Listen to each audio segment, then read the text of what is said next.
الله الرحمن الرحيم نحمده ونصلي على رسوله الكريم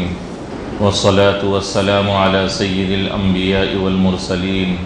محمد وعلى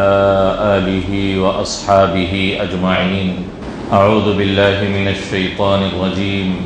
بسم الله الرحمن الرحيم. لقد من الله على المؤمنين إذ بعث فيهم رسولا يتلو عليهم آياته ويزكيهم ويعلمهم الكتاب والحكمة. قابل قدر و قابل احترام مسلمان بھائیو، حضرت محمد الرسول اللہ صلی اللہ علیہ وسلم کی ولادت باسعادت سے متعلق یہ مقدس مہینہ چل رہا ہے. اسی مناسبت سے دنیا والوں پر اور پوری انسانیت پر نبی پاک صلی اللہ علیہ وسلم کی نبوت و بعثت کے جو کرنیں، فائدے اور آپ صلی اللہ علیہ وسلم کے انسانیت پر جو احسانات رہے ہیں، اس مناسبت سے یہ مجلس قائم کی گئی ہے تاکہ نبی پاک صلی اللہ علیہ وسلم کی سیرت کے کچھ پہلو ہمارے سامنے آ جائیں، آپ صلی اللہ علیہ وسلم سے متعلق ہماری عقیدت میں مزید اضافہ ہو جائے، آپ صلی اللہ علیہ وسلم سے محبت میں مزید اضافہ ہو جائے، اور وہ نبی پاک صلی اللہ علیہ وسلم کی سیرت کے پہلو جو ہماری زندگی میں ابھی عملی شکل میں نہیں آئے ہیں وہ ہماری زندگی کے عملی شکل میں آ جائے. اسی لیے یہ جلسوں کا اور بیانات کا اہتمام اور سلسلہ ہوا کرتا ہے. انسانی تاریخ میں عام طور پر 3 طرح کے لوگ آتے ہیں. تاریخ ہم کو بتاتی ہے کہ اس دنیا کے اندر آنے والے لوگ 3 طرح کے ہوتے ہیں. پہلی قسم کے وہ لوگ ہوتے ہیں جو دنیا میں آتے ہیں اور کچھ دنیا میں کیے بغیر چلے جاتے ہیں. دنیا میں آتے ہیں، کوئی ان کے آنے سے دنیا میں تبدیلی نہیں ہوتی. عام قسم کے انسانی زندگی گزارنے والے لوگ اسی طرح کے ہوتے ہیں کہ وہ ایک عام زندگی گزارتے ہیں اور چلے جاتے ہیں. انسانیت کے لیے، دنیا والوں کے لیے، بنو آدم کے لیے، اپنی قوم کے لیے کوئی کارنامہ وہ نہیں کرتے. دوسری قسم کے وہ لوگ ہوتے ہیں جو دنیا میں آنے کے بعد کچھ انقلاب تو برپا کرتے ہیں، کچھ تغیرات اور تبدیلی تو لاتے ہیں، دنیا میں کچھ کارنامے کرتے ہیں، لیکن ان کی ساری محنتیں اور کوششیں اور ان کے سارے انقلابات وہ اپنی ذات کے حد تک محدود رکھتے ہیں. وہ اپنے قوم کے لیے، وطن کے لیے اور انسانیت کے لیے، دنیا والوں کے لیے کچھ نہیں کرتے.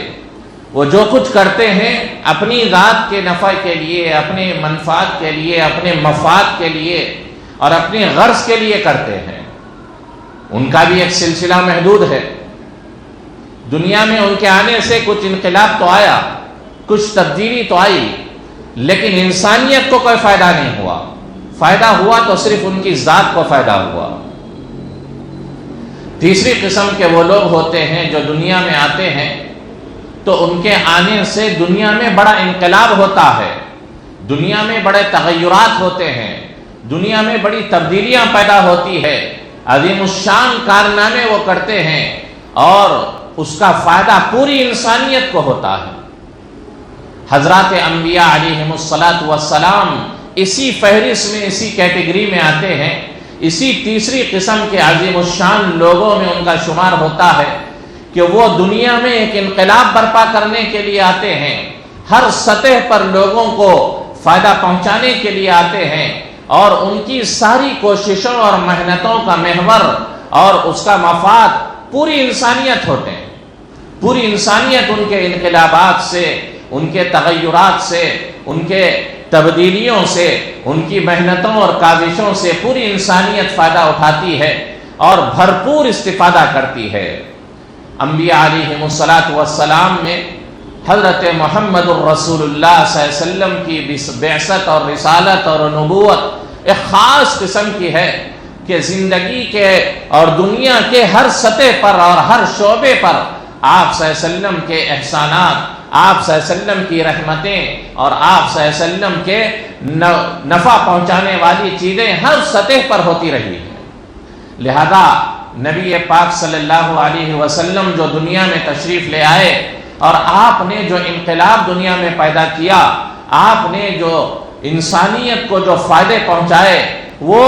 ایسے ہیں کہ ہر سطح پر لوگوں نے اس سے استفادہ کیا۔ سب سے پہلی چیز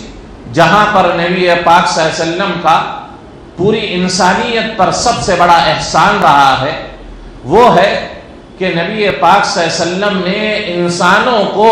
ان کی شناخت کروائی، انسانوں کو ان کی عظمت بتائی، اور انسانوں کو یہ بتایا کہ جو تم ہر ضعیف چیز کے سامنے، ہر کس و ناقص کے سامنے جھک جاتے ہو اور ہر چیز کو خدا سمجھ لیتے ہو، جس میں کوئی قدرت دیکھی، جس میں کوئی کرشمہ دیکھا، جس میں کوئی عجیب چیز دیکھی، اس کے سامنے ماتھا ٹیک لیتے ہو، جس کو تم اپنے ہاتھوں سے خود پیدا کرتے ہو، جس کو خود تم اپنے ہاتھوں سے بنا لیتے ہو، اس کے اندر تم خدائیت کا تصور کر لیتے ہو، یہ سب سے بڑا تمہارا نقص ہے، یہ سب سے بڑی تمہاری عقل کی کوتاہی ہے۔ جس کو تم اپنے ہاتھوں سے تراشتے ہو، جس کو تم اپنے ہاتھوں سے بناتے ہو، اپنے ہاتھوں سے اٹھا کر کہیں بٹھاتے ہو، اسی کو تم خدا سمجھنے لگو، اسی میں خدائیت کا تصور یقین کر تصور کر کر اس کے سامنے ماتھا ٹیکنے لگتے ہو، یہ تمہاری پہچان نہیں ہے۔ تم کو اللہ نے ایک عقل دی ہے، تم کو اللہ نے سمجھ دی ہے، تم کو اللہ نے علم دیا ہے، تم کو اللہ نے اچھے برے کی تمیز دی ہے۔ خدا تو ایسی ذات ہونی چاہیے جو تمہارے تصور سے باہر کی ہو، اور تمہاری استطاعت اور حیثیت اور تمہاری قدرت سے کہیں زیادہ اس کی قدرت ہو، وہ تم جیسا نہ ہو اور کسی اور جیسا نہ ہو، وہ سب سے ہٹ کر ممتاز ذات ہو۔ اللہ کے نبی صلی اللہ علیہ وسلم نے دنیا والوں کو سب سے پہلے یہی چیز بتائی کہ لوگوں، تم اپنے آپ کو پہچانو، تمہارے اندر کتنی قوت ہے، تمہارے اندر کتنی قدرت ہے۔ جس پتھر کی تم پرستش کر رہے ہو اور جن چیزوں کو تم خدا مان رہے ہو، وہ تم سے بھی گئے گزرے ہیں۔ نبی پاک صلی اللہ علیہ وسلم کا انسانیت پر احسان یہ ہے کہ نبی پاک صلی اللہ علیہ وسلم نے یہ جو بت پرستی کا سلسلہ تھا،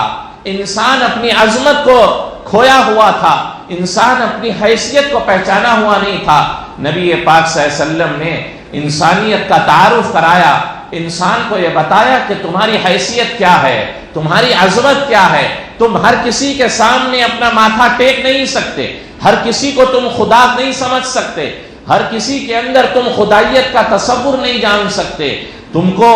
پہچاننا چاہیے، تم کو جاننا چاہیے کہ خدا ایسی ذات ہونی چاہیے جو تمہاری ہر چیز کا انتظام کر رہا ہے، تمہارے استطاعت، تمہارے تصور سے باہر کی چیز ہے، اور تم جیسا ہرگز نہیں ہو سکتا، تم جیسا کمزور نہیں ہو سکتا، تم جیسا عاجز نہیں ہو سکتا، تم جیسا غیر قادر نہیں ہو سکتا۔ وہ ہر چیز کرنے والا، فعال لما یشاء فعال لما یرید ذات ہے، اور ایسی قدرت ہے کہ اس کی قدرت سے باہر کوئی چیز نہیں جا سکتی۔ نبی پاک صلی اللہ علیہ وسلم نے اللہ کا تعارف کرایا، اللہ کی وحدانیت کا تعارف کرایا انسان کو۔ حضرات صحابہ ایک جنگ کے اندر گئے ہوئے تھے، اور وہاں مشرکوں اور فارس کے بڑے علاقوں میں حضرات صحابہ فتوحات کرتے ہوئے جب آگے بڑھے تو وہاں ایک بہت بڑی جنگ سے پہلے کچھ بات چیت کے لیے حضرات صحابہ کو فارس کے ایک بہت بڑے بادشاہ نے بلایا کہ کچھ گفتگو ہو جائے، بھائی آخر آپ لوگ جنگ کیوں کر رہے ہیں اور تلوار اٹھانے کی وجہ کیا ہے؟ حضرات صحابہ کچھ نمائندوں کی شکل میں اس بادشاہ کے پاس تشریف لے گئے۔ ان لوگوں نے، بادشاہ نے اور وہاں کے نمائندوں نے حضرات صحابہ سے پوچھا کہ بھائی آپ لوگ آخر دنیا میں کیا کرنا چاہتے ہیں؟ ہر طرف آپ جا رہے ہیں اور جنگیں کرتے ہوئے، فتوحات کرتے ہوئے آگے ہی نکلتے چلے جا رہے ہیں، اور آپ لوگوں کا ایک ولولہ، آپ لوگوں کا ایک انقلاب چل رہا ہے، آخر وجہ کیا ہے؟ تو سب سے پہلی چیز جو حضرات صحابہ نے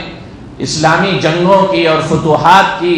وجہ ذکر فرمائی، وہ یہی بات بتائی کہ ہم دنیا کے اندر اسی لیے اللہ کی جانب سے بھیجے گئے ہیں تاکہ انسانوں کو اور بندوں کو انسانوں کی بندگی سے نکال کر اللہ کی بندگی کی طرف لائیں۔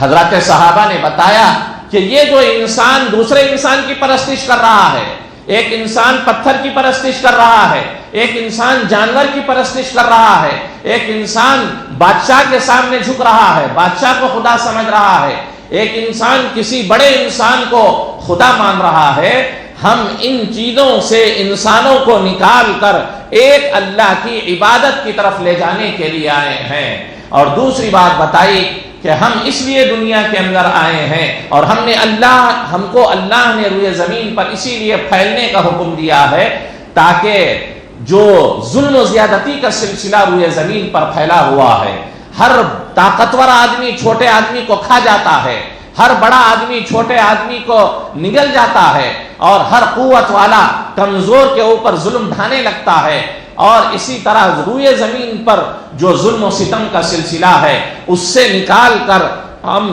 عدل و انصاف لوگوں کو دلانے کے لیے دنیا میں آئے ہیں۔ ہمارے تلوار اٹھانے کا مقصد وہ کشور کشائی نہیں ہے، بادشاہت حاصل کرنا نہیں ہے اور سلطنت حاصل کرنا نہیں ہے، کرسی پر بیٹھنا نہیں ہے، لوگوں پر حکمرانی کرنا ہمارا مقصد نہیں ہے۔ ہمارا مقصد صرف یہی ہے کہ انسانوں کو بتائے کہ خدا کیا ذات ہوتی ہے اور ایک اللہ کی عبادت کی طرف لوگوں کو نکال کر لانے کے لیے ہم آئے ہیں، اور ظلم و زیادتی اور ناانصافی کے سلسلے کو ختم کر کر انصاف کے پرچم کو لہرانے کے لیے، انسانیت کو حقوق دلانے کے لیے ہم دنیا کے اندر آئے ہیں۔ یہی ہمارے نبی نے ہم کو بتایا۔ ہم جس وقت دنیا کے اندر آئے تھے ہمارے اندر کوئی انسانیت نہیں تھی اور ہمارے اندر کوئی حقوق نہیں تھے، ہم ایک لمبے زمانے تک لڑائی اور جھگڑوں کا سلسلہ قائم رکھتے تھے۔ اس ایک ذات نے، اس ایک شخص نے ہماری زندگیوں میں جو انقلاب پیدا کیا،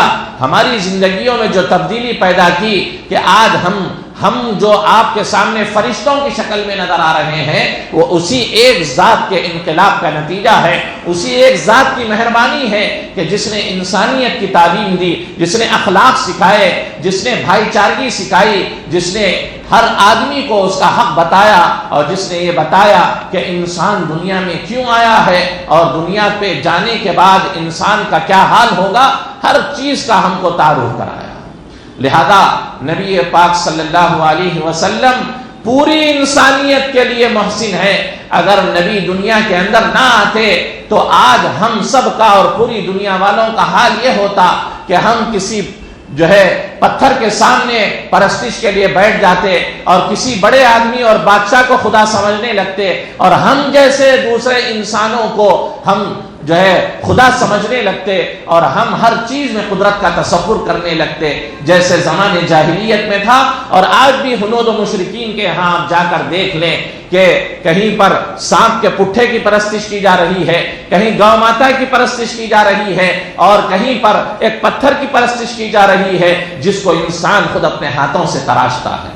اگر نبی دنیا کے اندر نہ آتے تو ہم بھی اسی طرح گئے گزری زندگی گزارا کرتے، لیکن اللہ کے نبی صلی اللہ علیہ وسلم کا یہ عظیم الشان احسان ہے پوری انسانیت پر اور ہم سب پر، اور اللہ کی جانب سے یہ احسان آیا ہے کہ ہم کو دنیا کے اندر یہ بتایا گیا کہ انسان کس چیز کا نام ہے، عبادت کس چیز کا نام ہے، پرستش کس چیز کا نام ہے، خدا کس کو کہا جاتا ہے، اور خدا کی ذات کیسے ہونی چاہیے، اور ماتھا کس چیز کے سامنے ٹیکنا چاہیے، خدا کس کو سمجھنا چاہیے۔ یہ بہترین تصور اور خدائیت کا تعارف، اللہ کی یکتائی اور وحدانیت کا تعارف نبی پاک صلی اللہ علیہ وسلم نے ہم کو کرایا۔ ورنہ انسان ہر چیز سے ڈرنے والا تھا۔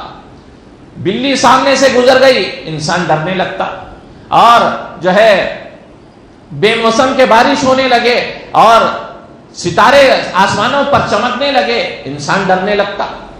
اور انسان اپنی تقدیر اور اپنے فیصلے انسان اپنے ہاتھ کی لکیروں سے سمجھنے لگنے لگا۔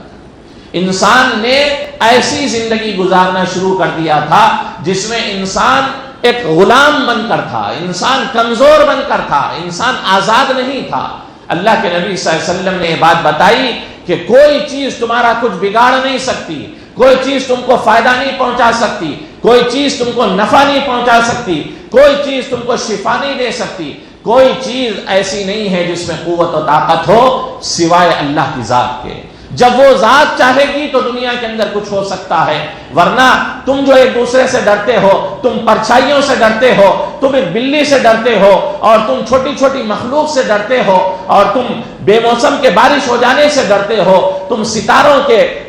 آسمان پر نکل آنے سے ڈرتے ہو، اس چیز کے اندر کچھ نہیں رکھا ہے۔ نبی پاک صلی اللہ علیہ وسلم نے انسان کو غلامیت سے آزاد کرایا، انسانیت کو خوف سے آزاد کرایا، انسانیت کو انسانیت کی بندگی سے آزاد کرایا، اور یہ بتایا کہ تمہارا مقام کیا ہے، تمہاری عظمت کیا ہے، تمہاری حیثیت کیا ہے۔ اللہ کے نبی صلی اللہ علیہ وسلم نے ہزاروں اور لاکھوں خداؤں سے نکال کر ایک خدا کی پرستش کا اللہ کے نبی صلی اللہ علیہ وسلم نے ہمارے سامنے تعارف پیش کرایا۔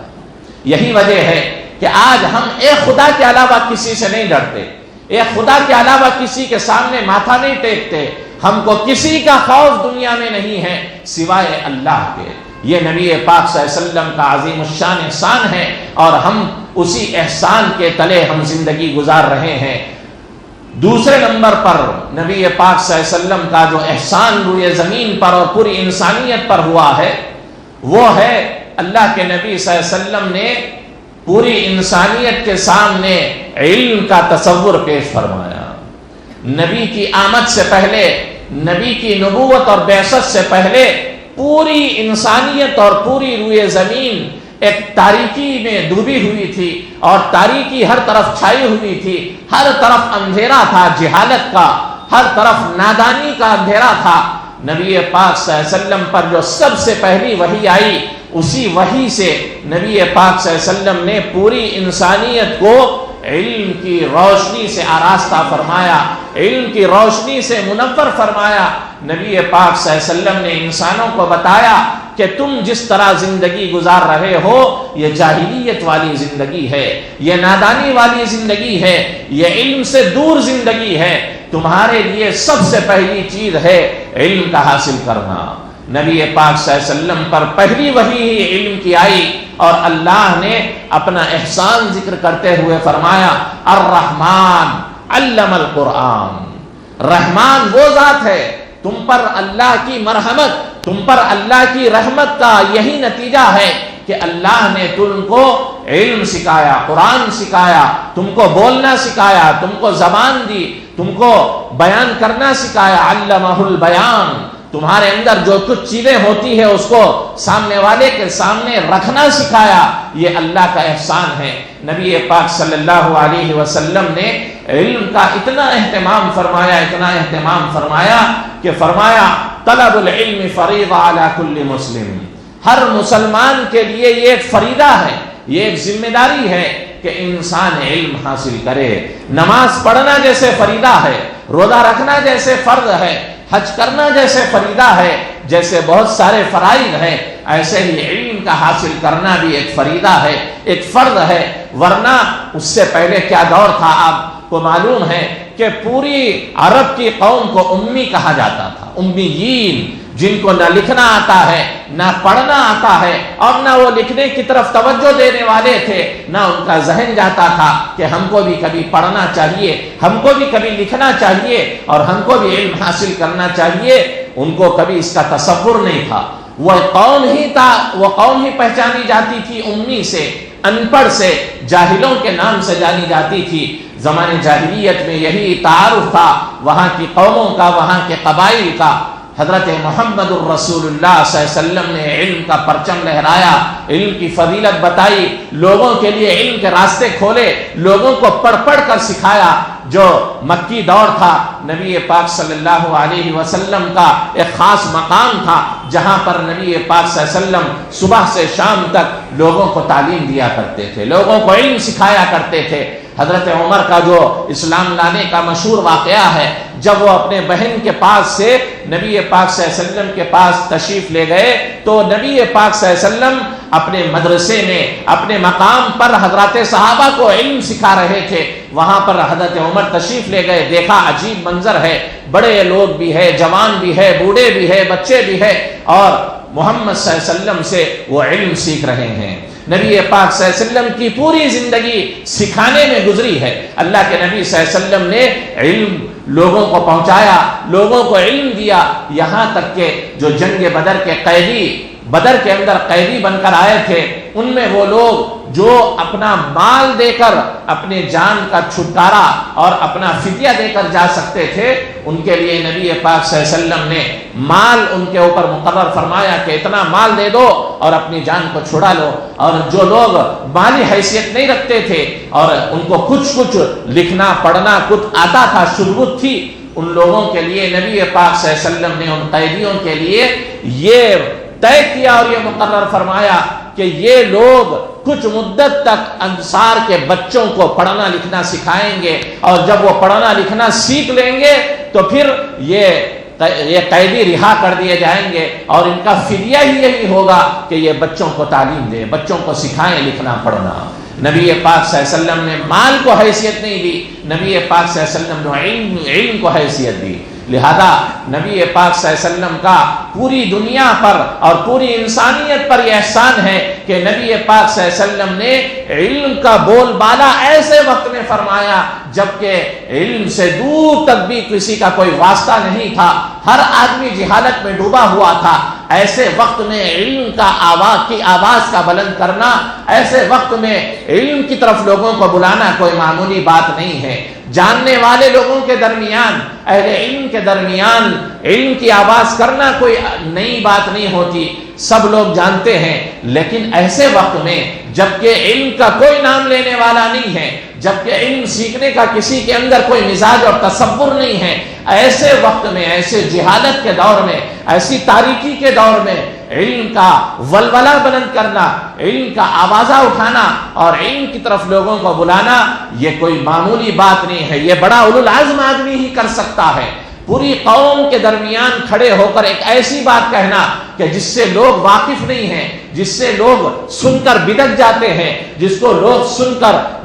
جن کے کان انکار کرنے لگتے ہیں، ایسی پوری قوم کی مخالفت اختیار کر لینا، پوری قوم کے مخالف کھڑے ہو کر ایک نئی چیز کی بات کرنا، علم کی دعوت دینا، یہ کوئی معمولی کام نہیں ہے۔ نبی پاک صلی اللہ علیہ وسلم کا عظیم الشان کارنامہ ہے کہ انسانیت کو علم سے آراستہ فرمایا اور ظلمت سے اور جہالت کی ظلمت اور تاریکی سے نکال کر علم کی روشنی کی طرف نبی پاک صلی اللہ علیہ وسلم نے انسانیت کو نبی لے کر آئے۔ اگر نبی پاک صلی اللہ علیہ وسلم کا یہ عظیم الشان کارنامہ دنیا میں نہ ہوتا تو شاید آج دنیا کے اندر علم کی وہ منزلیں، علم کی وہ ترقی اور علم کا وہ دور دورہ نہ ہوتا جو آج ہم دنیا کے اندر دیکھ رہے ہیں۔ دنیا کے اندر جتنا علم ہے، جتنا علم کی روشنی پھیلی ہوئی ہے، وہ سب نبی پاک صلی اللہ علیہ وسلم کا دین ہے، نبی کا احسان ہے، نبی کا عظیم الشان کارنامہ ہے، نبی کا احسان ہے کہ آج ہم دنیا کے اندر علم کی روشنی دیکھ رہے ہیں۔ یہ نہ سمجھیں کہ آج یورپ سے علم آ رہا ہے، یورپ والوں نے عربوں سے علم حاصل کیا۔ آپ تاریخ اٹھا کر دیکھ لیں، جتنا یورپ ہے وہ یورپ ایک ڈارک اور تاریخ دور سے گزرا ہے، جہاں پر علم کا کوئی واسطہ نہیں تھا، جہاں کوئی علم سکھانے والا نہیں تھا۔ نبی کی نبوت سے، نبی کی محنتوں اور کاوشوں سے جو علم پھیلا، حضرات صحابہ میں منتقل ہوا، حضرات صحابہ سے پوری انسانیت میں منتقل ہوا، تو اس زمانے میں مغرب سے اور یورپ سے لوگ عربی علاقوں میں آتے اور علم حاصل کر کر جاتے۔ یہ جتنا علم آج دنیا کے اندر آپ کو نظر آ رہا ہے، علمی ترقیات نظر آ رہی ہے، تہذیب و تمدن نظر آ رہا ہے، شائستگی اور عمدگی نظر آ رہی ہے، یہ سب کا سب نبی پاک صلی اللہ علیہ وسلم کا احسان ہے، نبی پاک صلی اللہ علیہ وسلم کے علم کی برکت ہے، نبی کے عظیم الشان کارنامے کی برکت ہے کہ آج دنیا علم سے لبریز ہے، آج دنیا علم سے آشنا ہے اور آج دنیا علم کی روشنی میں زندگی گزار رہی ہے۔ اگر نبی نہ ہوتے اور نبی پاک صلی اللہ علیہ وسلم کا یہ احسان نہ ہوتا تو آج ہم اسی زمانے جاہلیت کے تاریک دور میں زندگی گزارتے جہاں پر نہ کسی کو لکھنا آتا، نہ کسی کو پڑھنا آتا۔ تیسرے نمبر پر نبی پاک صلی اللہ علیہ وسلم کا جو عظیم الشان احسان پوری انسانیت پر رہا ہے وہ ہے نسل انسانی کی بقا۔ اس زمانے میں عورتوں کو مار دیا جاتا، اس زمانے میں چھوٹے بچوں کو زندہ درگور کر دیا جاتا، بچی پیدا ہوتے ہی زمین کو کھود کر اور قبر کھود کر بچیوں کو زندہ ڈال دیا جاتا، اور فقر و فاقے اور افلاس اور غربت کی وجہ سے اپنی ہی اولاد کو انسان قتل کر دیا کرتا تھا۔ اور ایسا دور تھا کہ چھوٹی چھوٹی بات پر انسان جنگوں کا سلسلہ شروع کر دیا کرتا تھا۔ فلاں کی اونٹنی ہماری کھیت میں کیوں آئی، فلاں کا گھوڑا ہمارے کھیت میں کیوں آ گیا، فلاں کا جانور ہمارے علاقے میں کیسا آ گیا۔ اب یہ قوم دوسری قوم کے ساتھ بھیڑ گئی، لڑائی کا ایک سلسلہ شروع ہو گیا۔ سلسلہ کب تک چلنے لگا؟ آپ تاریخ کو، زمانے جاہلیت کی تاریخ کو اٹھا کر دیکھ لے، 8 سال تک سلسلہ چل رہا ہے جنگ کا۔ کیوں؟ وجہ کیا بنی؟ کیا قوم کے اوپر حملہ کیا گیا تھا؟ کیا پوری قوم کو تہس نہس کر دیا گیا تھا؟ کیا ان کے گھروں کو برباد کر دیا گیا تھا؟ نہیں، جنگ کی بنیاد صرف یہ ہوئی کہ فلاں قبیلے کے، فلاں قوم کے لوگوں کی اونٹنی ہمارے کھیت اور ہمارے علاقے میں آ گئی، فلاں کا جانور ہمارے چراگاہ میں چرنے آ گیا۔ کیوں آیا؟ بس اس پر لڑائی شروع ہو گئی، اور وہ لڑائی چل رہی ہے 8 سال تک، 10 سال تک۔ ایک جانور کی وجہ سے ہزاروں لاکھوں انسانوں کا قتل ہو رہا ہے، جنگوں کا سلسلہ چل رہا ہے، خون بہایا جا رہا ہے، عورتوں کو قتل کیا جا رہا ہے۔ یہ ایک لامتناہی سلسلہ زمانے جاہلیت میں تھا۔ نبی پاک صلی اللہ علیہ وسلم نے آ کر امن کا پیغام دنیا والوں کو دیا۔ جنگ بندی کا سلسلہ نبی پاک صلی اللہ علیہ وسلم نے قائم فرمایا، اور نبی نے بتایا کہ جس چیز کی وجہ سے تم انسانی جان کو بہا رہے ہو، انسانی خون کو بہا رہے ہو، یہ کوئی عقل مندی کا کام نہیں ہے۔ نبی نے جنگوں کو روکنے کا سلسلہ قائم فرمایا اور ایک امن کا ایسا پیغام دیا جس کی وجہ سے نسل انسانی ختم ہوتے ہوتے بچ گئی۔ آج یہ پوری دنیا میں جو تعداد اور لامحدود اور لامتناہی سلسلہ انسانیت اور انسانوں کے سروں کا ہم دیکھ رہے ہیں، اگر نبی پاک صلی اللہ علیہ وسلم کی بعثت نہ ہوتی، نبی کی نبوت نہ ہوتی، نبی کا احسان اور عظیم الشان کارنامہ نہ ہوتا تو لوگ ایک دوسرے کو مار کر ختم ہو جاتے،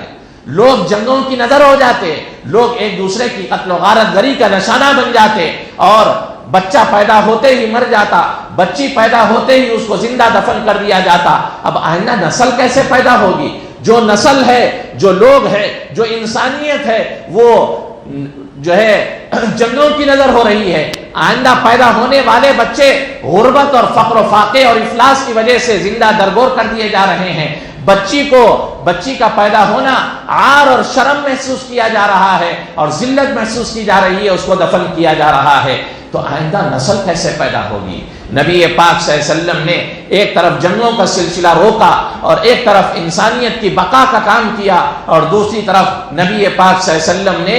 غربت اور فقر و فاقے اور افلاس کی وجہ سے اپنی اولاد کو ختم کرنے کے سلسلے کو روکا۔ بچیوں کو اور عورتوں کو نبی پاک صلی اللہ علیہ وسلم نے بتایا کہ ان کی ایک عظمت ہے، ان کا ایک حق ہے، یہ تمہاری طرح برابر جینے کا حق رکھتے ہیں۔ بچی عزت کا باعث ہے، بچی رحمت ہے، بچی کا پیدا ہونا کوئی ذلت نہیں ہے۔ اگر نبی نہ ہوتے، نبی نے انسانیت کو یہ درس اور سبق نہ دیا ہوتا، اور جو ہے بچوں اور بچیوں کے قتل و غارت گری سے اور زندہ درگور ہونے سے نہ روکا ہوتا، تو آج یہ نسل آگے نہ بڑھتی، آج یہ قومیں پنپتی ہوئی نظر نہ آتی، یہ انسانوں کے سر ہم کو نظر نہ آتے جو آج پوری دنیا کے اندر ہم کو نظر آ رہے ہیں۔ انسان شہروں میں، آبادیوں میں، ویرانوں میں، جنگلوں اور بیابانوں میں جو انسانوں کے سر ہم کو نظر آ رہے ہیں، وہ نبی پاک صلی اللہ علیہ وسلم کے احسان کا نتیجہ ہے، ورنہ تو یہ انسانیت کہیں کا کہیں ختم ہو جاتی یا کسی علاقے میں محدود ہو کر رہ جاتی۔ آج جو ہم دنیا کے اندر چلت پھرت دیکھ رہے ہیں، دنیا میں انسانیت کا جو بقا دیکھ رہے ہیں، اور جو بچے جو ہے ماں باپ کے گود میں پل کر بڑے ہو رہے ہیں، جو بچی کو پیدا ہوتے ہی باپ جو اپنے سینے سے لگا کر خوشی حاصل کر رہا ہے، اور آج گھروں میں بچی کو جو رحمت سمجھا جا رہا ہے، یہ سب کچھ نبی پاک صلی اللہ علیہ وسلم کا احسان ہے، نبی کی تعلیمات کا نتیجہ ہے، ورنہ تو عورتوں کو کوئی حیثیت نہیں دی جاتی تھی، بچی پیدا ہوتے ہی قتل کر دیا جاتا تھا۔ یہ روئے زمین پر یہ حالات چل رہے تھے۔ نبی پاک صلی اللہ علیہ وسلم نے اپنی تعلیمات سے اور اپنی کوششوں سے اور اپنی نبوت اور بعثت سے نبی نے انسانیت کو بقا کا مقام عطا فرمایا۔ آج دنیا میں یہ ہرگز نسل آگے نہ بڑھ سکتی تھی اور کوئی پیدا کرنے والی عورت باقی نہ رہ سکتی تھی۔ نبی پاک صلی اللہ علیہ وسلم کا احسان ہے کہ نبی پاک صلی اللہ علیہ وسلم نے انسانیت کو اس طرح کا پیغام دیا، اس طرح کی نبی نے کوشش کی، اس طرح کی تربیت فرمائی کہ آج بچوں کو فقر و فاقے کی وجہ سے قتل نہیں کیا جاتا ہے۔ بچوں کا اور بچیوں کا پیدا ہونا باعث عزت سمجھا جاتا ہے، باعث فخر سمجھا جاتا ہے۔ آج جو روئے زمین پر ایک دوسرے کی انسانیت کا احترام جو باقی ہے، قتل و غارت گری کو جو بڑا گناہ تصور کیا جاتا ہے، اس کے پیچھے نبی پاک صلی اللہ علیہ وسلم کا عظیم الشان کارنامہ ہے۔ نبی نے بتایا کہ اگر تم اپنے جیسے کسی انسان کو قتل کرتے ہو تو وہ پوری انسانیت کا قتل ہے۔ کسی کو شرک کے بعد اگر سب سے بڑا گناہ اگر کوئی ہے تو وہ ہے انسان کو قتل کرنا۔ کسی انسان کو بغیر کسی وجہ کے قتل کر دینا وہ شرک کے بعد سب سے بڑا گناہ ہے۔ یہ نبی کی تعلیمات کا حصہ ہے۔ نبی نے اس کو بڑا سنگین قسم کا جرم لوگوں کو بتایا، تصور کرایا۔ لوگ دھیرے دھیرے رکتے رکتے آج قتل و غارت گری کا جو سلسلہ رکا ہوا تھما ہوا ہے، جنگوں کا سلسلہ جو رکا ہوا تھما ہوا ہے، اس کے پیچھے بھی نبی پاک صلی اللہ علیہ وسلم کے عظیم الشان کارنامے کا ہی سب سے بڑی وجہ رہی ہے اور نبی کا احسان ہے۔ اگر نبی پاک صلی اللہ علیہ وسلم کے احسانات کو شمار کرنے لگے تو وہ جو ہے بے شمار احسانات ہیں، ان کو نہ احصا کیا جا سکتا ہے، نہ ان کو پورے طور پر احاطہ کیا جا سکتا ہے۔ کچھ چیزیں جو ہے بس ضروری تھی اور بتانے کی تھی، جس سے ہم یہ سمجھیں کہ نبی پاک صلی اللہ علیہ وسلم کا احسان کس کس پہلو سے اور کس کس انداز سے ہمارے اوپر ہوا ہے، اور نبی کے احسان کو ہم سمجھ کر ہم نبی پاک صلی اللہ علیہ وسلم سے عقیدت میں، محبت میں اور آپ کی پیروی کرنے میں مزید ہم آگے بڑھیں اور عقیدت میں ہمارے اضافہ ہو جائے۔ اور ایک